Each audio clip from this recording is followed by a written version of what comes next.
ايه ده؟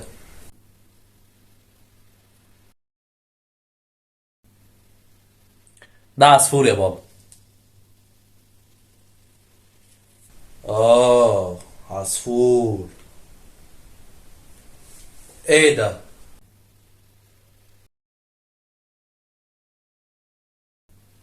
ده نفس العصفور يا بابا. نفس العصفور. ايوه ايوه. ايه ده؟ وبعدين يا بابا، ده عصفور عصفور عصفور، ابو جناح منقار. ابو جناح ومنقار. تمام. ايه ده؟ حرام عليك بقى يا بابا، كل شوية ايه ده ايه ده ايه ده. ده عصفور عصفور. كان واقف هنا وقعد يطير لغاية لما زهق من المكان ده،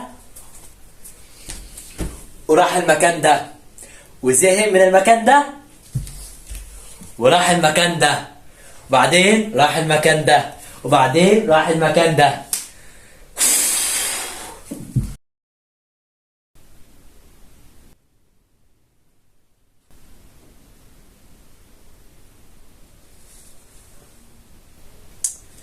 ايه تاني يا بابا؟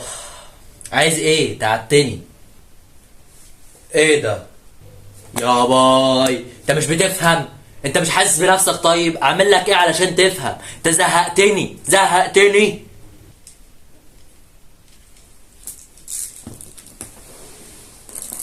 رايح فين؟ بقول لك رايح فين؟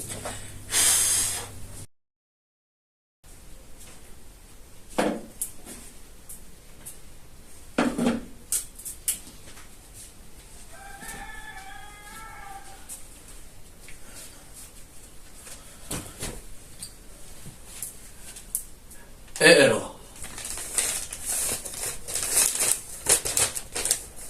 اقرا بصوت عالي. اليوم كمل ابني الصغير 3 سنوات، وكان بيجري وبيلعب وهو فرحان وبيضحك، كأني أنا اللي بلعب وبضحك. وبعد شوية ابني شاف عصفور وسألني: ايه ده يا بابا؟ قلت له: عصفور. ابني كرر السؤال 20 مرة، وأنا جاوبته 20 مرة.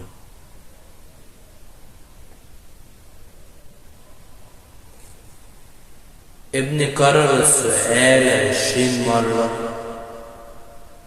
وأنا جاوبته 20 مرة. وفي كل مرة بنضحك، نحضن بعض. اوعى تفكر في يوم من الايام تعمل راجل على ابوك.